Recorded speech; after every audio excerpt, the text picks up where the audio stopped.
as they're known, or doing so running them through the app. I mean, I've done a bit of oncology journalism, and I know for a fact you don't even tinker with, for instance, a regimen for treating cancer without, even like a drug combination, without some pretty extensive clinical trials. Oh yeah, I mean, for sure. The symptom checker, which is their main sort of thing that they're flogging in a way, which is a digital healthcare tool, they make a lot of disclaimers before you log on to it. So, I mean, you can't be under 16, you can't be pregnant, it can't be any skin conditions, you need 4G or a faster data connection, you need to be able to use the AI symptom checker tool, which, as I say, I tried it out saying I had a tummy ache this afternoon, and it took me ages, and I had to answer really specific questions. It's also only available in English, so you have to be not only able to speak English, but quite fluent in some of the terminology, because they ask you very increasingly specific questions, which if you weren't a native English speaker, even if you were fluent, but you weren't able to say if the pain was stabbing or throbbing or those kind of words, you'd be flummoxed. So, I mean, hopefully the people who they're going to kind of roll it out to in Rwanda are very comfortable with all these things and have really good 4G, and quite possibly they have, but, there are certainly parts of the UK where there isn't good, reliable 4G. Yes, or in Rwanda they're doing it through intermediaries who do have access to the network. Yes. I do have to say, Babylon do also really clearly state that they will never replace doctors, but this is about augmenting what doctors do on a day-to-day basis, which is kind of what you've been explaining to us. Yeah, indeed. And in fact, there's more on this from our colleagues at Television Click, so go to bbcnews.com to find their report, and they actually went to Rwanda and spoke to the health minister there to get their reaction to what's going on over there. Anne Robinson, thanks so much for joining us here on the programme. And in fact, we're going to stay with machine learning in a health context now, this time working with children with autism spectrum condition. Now, MIT researchers say that robots could be a useful ally for therapists when it comes to perceiving a child's engagement during a therapy session. So has the child's attention shifted elsewhere, or is it about to? Or worse, might a so-called meltdown be approaching where the child is overwhelmed and possibly losing control? Now, this really is asking machines to achieve something almost like human intuition. Now, in a trial, researchers used a deep learning system to monitor children during therapy sessions. The system looked at things like body movement and facial expressions, but also biosigns like heart rate, and this was because the child was wearing a fitness tracker worn on the wrist. Now, other therapists watched videos of the sessions, and they rated the child's state of engagement too. So their observations were compared to those of the robot. So how did the machine get on? Well, Ognjen Rudovic of the Effective Computing Group at MIT Media Lab has been telling me more about the study. We asked the human therapists who are experienced in working with children with autism to inspect the video recordings of the therapy sessions and give us their estimates of how engaged or aroused or happy the child is in these sessions. And we use this knowledge paired with the behavioral data that we collected from these children to learn our personalized machine learning models. And this behavioral data contained facial expressions, body movements, tone of voice, vocalizations, but something that is very unique to this study that hasn't been used before is biosignals like heart rate and skin conductance, which cannot be easily observed by the naked eye, especially in children with autism. When the child is experiencing a meltdown, it completely shuts down on the outside, so the facial expressions, body movements don't indicate that something big is coming. Internal signals like heart rate and skin conductance are very good indicators of these behaviors. Alright, so you end up with a neural network, deep learning algorithm that's been trained up on all these encounters with a total of 35 children in your study. So the next question, how effective was the machine at reading a child's gestures, states, moods, once the machine had been trained? So that was one of the main aims of this study. The data that we used to train our algorithms, they were recorded in real-world therapy settings. This is something very different from the standard academic studies where the data is recorded in very constrained environments. So in this study, we wanted to have the robot observe the data and try to make inference about those data in the everyday therapy sessions where the kids interact with the therapist on a daily basis.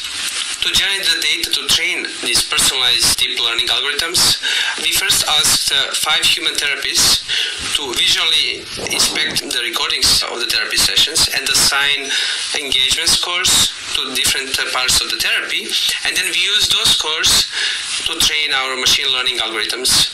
Once we have trained those algorithms, we applied those algorithms to the new video segments of the therapy sessions and checked how well they generalized to this new data. And when we compared this robot perception of affective engagement on this new data with the human-rated levels of engagement and affect of these kids, we found that there was a very strong correlation between these ratings, and that reached around 60% on average for all these 3 dimensions: valence, arousal, and engagement, meaning that the robot was very good in imitating the perception of engagement to that of the human observers. So can we now say, as a result of this study, that robots are a viable means of helping with conducting therapy in children with autism spectrum conditions? We don't envision robots that are going to replace the therapists in this process, but the robots that are going to use this kind of technology, this personalized perception of the children's engagement, in order to assist the therapist, but also to make the whole therapy process engaging for the child. We don't want these children who already have challenges in the socio-emotional communications, we don't want to put them in another context that they would feel awkward by interacting with the robotic solutions. We want to make this as human as possible, to have robots there just to facilitate this interaction. One therapist told me that engaging kids with autism is so challenging. If you get them engaged even for 5 seconds, that's a big achievement, because those are the only moments when they can effectively learn the therapy content. So having the robot as a companion in this whole context, allowing him to engage the child, can significantly improve the outcomes of the therapy. Ognian Rudovit at MIT, Glenn Boddington listening to that, and again he's stressing this isn't about replacing the therapist, it'll be the robots working with the therapist. Yes, I think it's interesting. We're starting to see now suddenly the very important debate about the human factor, the interface of the human between technology, working with technology, and us, patients or people who've got special needs of different types, and that debate is very imperative. Indeed, as we were hearing there. Glenn, thank you very much indeed for that. And staying with robots, but in a very different context now, let's talk about industrial robots.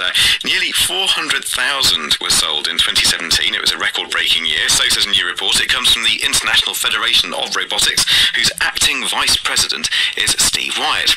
Now, the other headline from the report is that the greatest growth is in China. And I put it to Steve Wyatt that in some ways you'd expect that, given the consumer demand from such a huge population. But China, of course, also has a large workforce. So why are its manufacturers buying so many robots? One of the reasons here is that if you think China politically has operated a one-child policy for many, many years, and as a consequence, many of the parents have not necessarily had as a vision for their child that they become a factory worker. They have not necessarily been seen perhaps as the most attractive of jobs. So that is one of the reasons why maybe people are not tending to migrate towards factory jobs. There has been also significant wage inflation in China, something like 15% a year for the last 5 or 6 years. And as a consequence, China has genuinely struggled in its role as the hub of manufacturing for the world to find a number of people to keep factories running, and consequently has more and more turned to automation as a way to try to compensate or stabilize the problem they've had in finding workers. Looking at your report, I noticed that Vietnam has now grown very rapidly to become the 7th largest destination for industrial robots. What is driving that? Well, I think Vietnam has benefited from the growth in the consumer electronics industry. A rather large number of people have set up a manufacturing base in Vietnam, and very specifically some of the Korean companies such as Samsung and LG are rather important in that overall picture. What kind of things are these robots making? I assume that automotive is the big thing, but what are the main industries here? Automotive is very much the main thing, so robots there are being used to weld car bodies together, also to manufacture engine blocks, for example. If you move on to consumer electronics, the nice shiny metal polishes that some people have on their smartphones, that's an effect that can actually only be created by a robot. So robots are basically doing grinding and polishing type applications in those consumer electronics.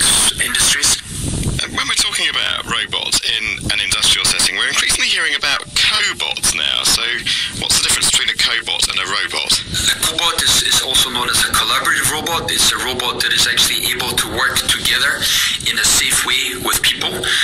Industrial robots are typically robots that will move rather quickly and are also rather large, particularly those that are used in the automotive industry.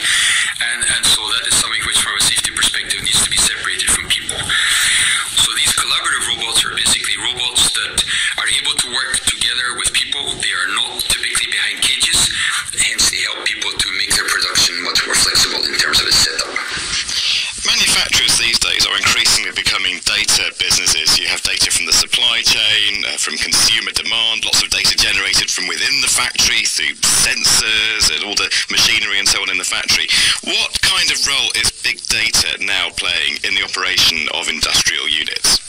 Connecting robots to the industrial internet, you of course have the capability from one particular place to be able to monitor all of these robots. So for example, if you're a company that had, say, robots that are performing the same operation in locations in, say, Sao Paulo, Brazil, and Jakarta, Indonesia, as well as Birmingham in the UK, as a factory manager with all these connected robots, then you're able to, on a daily, even on an hourly basis, you're able to, of course, check how these robots are performing, try to understand why one operation that's performing the same task is doing potentially better or worse than another, and fundamentally it will allow you to optimize your manufacturing setup. The other thing that this data will also help people to do is to perform what we call predictive maintenance, to baseline, if you like, the state of health of any industrial facility that has robots at its core. You are able to check for any particular anomalies that happen. Then if you see any anomalies that in the performance, then you're basically able to go and intervene, perhaps perform service, perform a check, to make sure that actually at a certain point in time there is not the risk that production will be shut down, which is obviously something that's extremely expensive for many manufacturers. That's Steve Wyatt. I'm so glad we did that interview, because it reminds us, Glenn Boddington, that the majority of robots out there are these just frankly rather boring bots, you know. Yes, they're an arm with a tool on the end, and they are manufacturing all this stuff. And part of what makes them attractive, the reason they're being used, is because they do these kind of repetitive tasks, putting widgets together monotonously.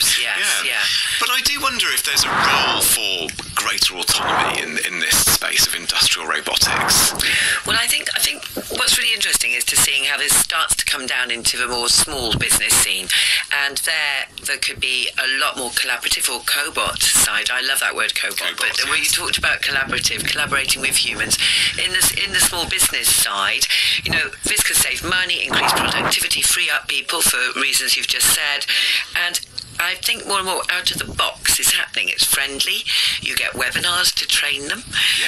Train with them. You train alongside the robots, even as a small business, as a bakery or something like that, you know. And actually, we're seeing governments coming in with policies and funding and support, Thailand and Finland recently, to help small businesses to start to collaborate. It's not about autonomy, but more about collaboration with robotics and AI through training, through loans, etc., to get that moving forward beyond this big industrial stuff. Absolutely, yes. So a bit of public, private, and indeed a bit of automation, so that when you're that small business, you want to get the bot out, you want it to start working for you without having to do lots of programming. Yes. Great, Glenn, thank you. So then, finally, platforms like Facebook are going to fix fake news with artificially intelligent algorithms, eventually phasing out the army of humans currently employed on the task at the moment. But really, that's just a techno-solutionist approach. We need to go in with a cultural and biological approach instead. Now, I am paraphrasing, but so says, and so has been saying for at least the last 2 decades, the media theorist Douglas Rushkoff. Now, he's joining other top theorists, thinkers, activists, performers, writers, politicians, and others at this week's Future Fest, which is taking place in London. And Douglas, I wonder if we can start off with your worries about the civilised society, and I suppose fake news and hate speech, they spring to mind, don't they? Yeah. Among many other things. Autonomous technologies, runaway markets. I know, you can take your pick. that's really sort of why I kind of feel it's essential to look down at what are the more kind of core drives or core misunderstandings about our world that are, leading us astray on so many different fronts at the same time. So you can take the Mark Zuckerberg's, answer to both our governments that, that the way he will solve the problem of fake news, which was an entirely unintended consequence of a nice Harvard dorm room kid just trying to make a platform for people to connect more lovingly to each other, that all this unexpected consequences happen. But now what he's going to do is use machine learning and AI, technologies that he understands even less than he understands social media, but we're going to use those to sort of ferret out who's real and who's not and to filter things. So here's a guy who's going to use one technology he doesn't understand to fix another technology he doesn't understand. I mean, and if you're thinking about unintended consequences, my God, I mean, what happens when you unleash autonomous algorithms on human society in order to correct it from its own mistakes? Right, okay, so that scopes out the problem brilliantly. So what about your solution? Because you're more interested in a team human approach, a more cultural approach, and less of this idea of trying to fight, as it were, the bad memes with the good memes. Yeah, I mean, the way I look at it, technologies are doing something great when they are connecting us to one another and allowing human beings to experience coherence. People who are socially embedded, people who have a sense of culture and a sense of connection to one another, tend to behave in healthier, more pro-human, less destructive and selfish ways. When people perceive of themselves as individuals in competition with one another, that's when we get some really weird things happening, whether it's, negative market effects or this sort of atomized, angry, confused behavior. Yeah. So yeah, what I'm looking at is how do we restore those connections between people? And the easiest way to do them is just to look in the eyes of people in the real world. Well, so it's as simple as that, because I was about to get accused of techno-solutionism, thinking, is there just something that, maybe some of the algorithms can do in our kind of social networks and so on to maybe, I wouldn't say enforce, but to encourage, to engender, to create an environment where people are more likely to have kind of reciprocity. But you're saying, no, that's, we don't want to fix the algorithms, we just want to fix society in a way. No, I mean, these technologies that we're trying to build, these supposedly social technologies, they can't help but stress our more utilitarian functions. They can't help but stress, how much value we're recreating, what is the data that we're creating, how useful is what we're creating to the rest of the group. It's almost like, living our collective life on a blockchain where we can transactionalize everything about one another. But what these technologies leave behind are some of the ineffable and very difficult to record aspects of human interaction. So even if you're just having a Skype call with a friend and you're looking at them on the video and they're looking at you on the video, the quality, the resolution of the video really, no matter how good it isn't really good enough for you to see, are their pupils getting wider or smaller?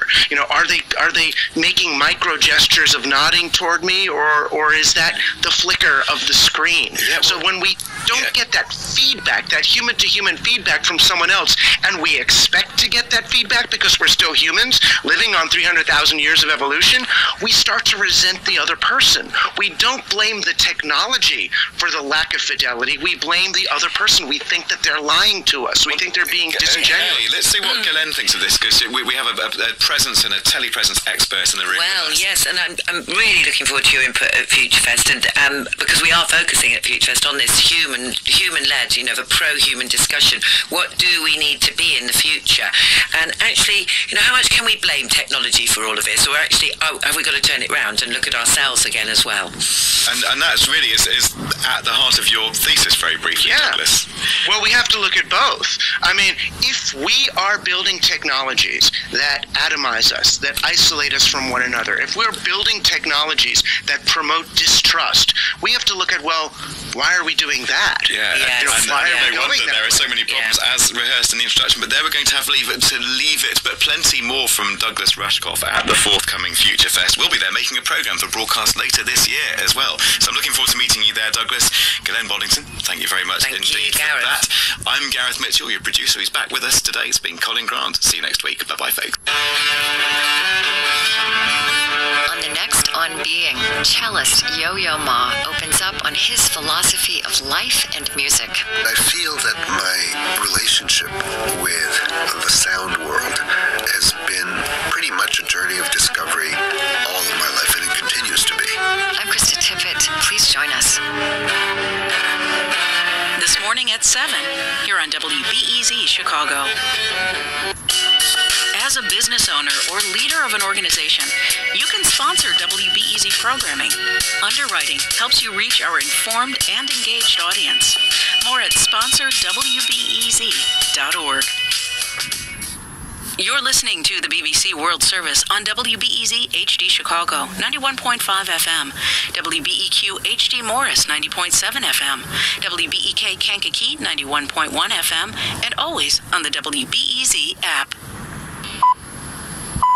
On From Our Own Correspondent after the news, the crisis that no one is talking about. The government of Cameroon denies any abuse by its soldiers, and separatist leaders claim that separatist forces only act in self-defense. But it's clear that southwest Cameroon is in the throes of an armed conflict that shows no signs of stopping. African gods meet Catholic saints in Brazil. He was now possessed by one of the most powerful spirits as the priest lurched in a trance from one side of the room to the other, embracing people and bestowing blessings. Also, just who is Kazakhstan's first and only president? And what will happen when he steps down? He's the self-styled father of the Kazakh nation. Presidential elections are coronations, not contests. His family has accrued riches worthy of a royal court. All that and more on From Our Own Correspondent with me, Pascal Harter, after this bulletin. Hello, this is Kathy Clugston with the BBC News. The Thai authorities have begun a risky operation to rescue 12 boys and their football coach from the flooded caves where they've been trapped for 2 weeks. The man directing the rescue said 18 divers are guiding the boys through dark, narrow, submerged passageways. Sophie Long is near the mouth of the cave. The first of the boys will be, we believe, making his way along with 2 divers out of that complex cave system at the moment. Now, they've done all the preparations they can. They've drained millions of gallons of water out of that cave system. They've built dams along the mountainsides to try and divert the water that will come down to prevent the cave refilling very quickly. But they are now getting the boys out as quickly as they can. But it'll be a very delicate operation. Each boy's mission out of that cave will take at least 11 hours. It's due to go on for 3 or 4 days. The Ethiopian Prime Minister Abiy Ahmed has begun a visit to Eritrea, just days after the two countries agreed to end a nearly 2 decades-old border dispute. He was welcomed at Asmara Airport by President Isaias Afwerki.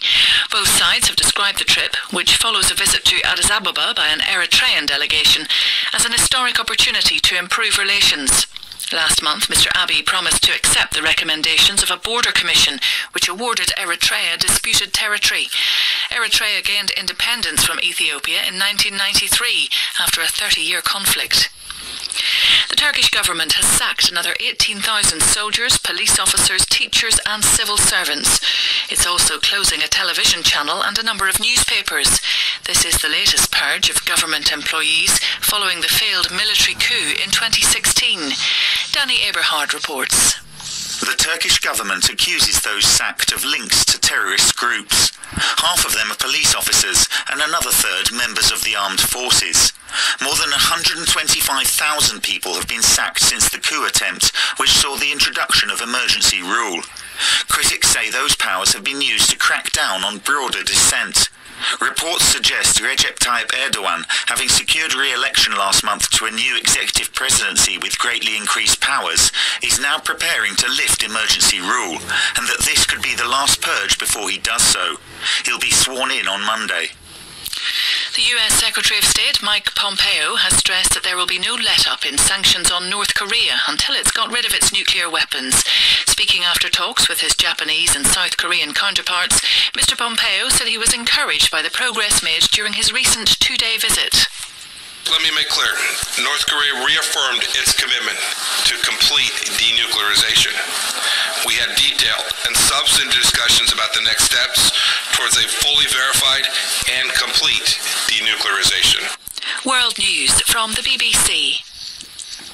Japan's Prime Minister Shinzo Abe says rescue workers trying to save people trapped after several days of heavy rainfall are in a race against time. Mr. Abe spoke as he was meeting officials coordinating the government's response to the disaster.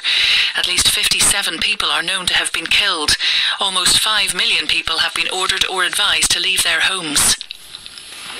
Shops and businesses have been shut down in Indian-administered Kashmir following a strike call by separatists on the second anniversary of the death of a prominent militant leader. The authorities have imposed a curfew in the hometown of Burhan Wani, the young commander of the militant group Hizbul Mujahideen. He was killed in a shootout with the army.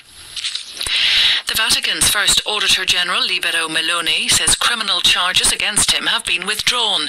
Mr. Meloni was appointed by Pope Francis to investigate Vatican finances. He resigned following a church police raid on his offices and was accused of hiring private investigators to spy on Vatican officials. John McManus reports. Libero Meloni was appointed by Pope Francis to great fanfare in 2015, charged with helping to clean up the Vatican's finances. The former Fiat employee was supposed to be completely independent, but in June last year he abruptly resigned, forced, he said, by Vatican police. Mr. Meloni accused what he called the old guard of blocking his work, but he in turn was questioned on suspicion of spying on Vatican employees, including a cardinal. Now he says those charges have been withdrawn, but the Pope's intention to reform church finances is still unfulfilled. The Confederation of African Football has banned the Kenyan referee Aden Marwa from all football activities for life because of corruption allegations. The ruling comes after the referee was filmed by an undercover journalist accepting money ahead of the World Cup in Russia. 10 other referees were also given bans. BBC News. Welcome to From Our Own Correspondent, the programme that takes you behind the headlines and into people's lives. I'm Pascal Harter. Hello. Now, in this edition, we witness the rituals of the Brazilians worshipping African gods along with Catholic saints. Their faith used to be illegal. Our reporter finds it still discreet today. We also take a tour of the Kazakhstan dream, casinos to rival Las Vegas, a financial hub to challenge Singapore. But will it work when its architect, the country's first and only president, finally takes his leave? And we catch up with a small town in Germany which welcomed refugees with open arms 3 years ago and find out if the life of one Syrian there has been affected by the political change in the country. But our first stop today is the border between Nigeria and Cameroon, a place of great natural beauty, peppered with waterfalls and rivers which are seeing a lot of through traffic these days. Around 200,000 people have recently abandoned their homes in Cameroon, many crossing over the border into Nigeria. They say they've been driven out of their homes and villages by their own government. Here is Stephanie Hegarty on fears that this is just the start. Under the whispering roar of rushing water, a group of refugees has gathered. Agbokim Waterfall is majestic, a river broken into several streams, falling over a rocky precipice and plunging into the jungle below. A natural masterpiece that most Nigerians have never even heard of. The watery border it runs into is all that separates Nigeria from southwest Cameroon. On the other side is another well-kept secret. A civil war is brewing. When the French and British pulled out of Cameroon in the early 1960s, the resource-rich territory between Cameroon and Nigeria had a choice, to become part of Nigeria or part of Cameroon. They were English-speaking like Nigerians, but Francophone Cameroon came up with a better offer, equal partnership in a two-state federation. And so Cameroon became a bilingual country, at least in theory. 10 years later, the federal structure was dropped, and for almost 36 years, French-speaking Paul Biya has been its president. Though the Prime Minister is an English speaker, he's only the fourth most powerful politician in the country. Many Anglophones believe they're being held back from positions of influence and power. Regina is one of them. Last October, she took to the streets with thousands of others to protest the marginalisation of English speakers. Anger had been sparked in 2016 by the government's decision to appoint Francophone judges in the region. Regina marched because she believed her educated husband and children were being held back from getting good jobs. But the protest led to a violent crackdown by the forces of La République. Regina is a middle-aged woman, heavy-set, with a face that doesn't tolerate nonsense.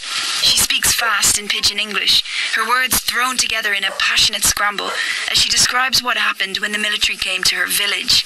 The soldiers told everyone to leave, but in the hurry to escape, 2 of her children got separated and were left behind. When Regina went back to get them, soldiers shouted at her to leave. They grabbed her, touching her up and down. "I thought they were going to rape me," she said. Eventually her children appeared, she was released, and they ran. She says the entire village walked to the border and waded through the river to Nigeria, where they became refugees. Leaders in the Anglophone separatist movement claim that at least 70 villages have been cleared in this way. Benito, a baby-faced 21-year-old with perfectly smooth skin and just the hint of a mustache,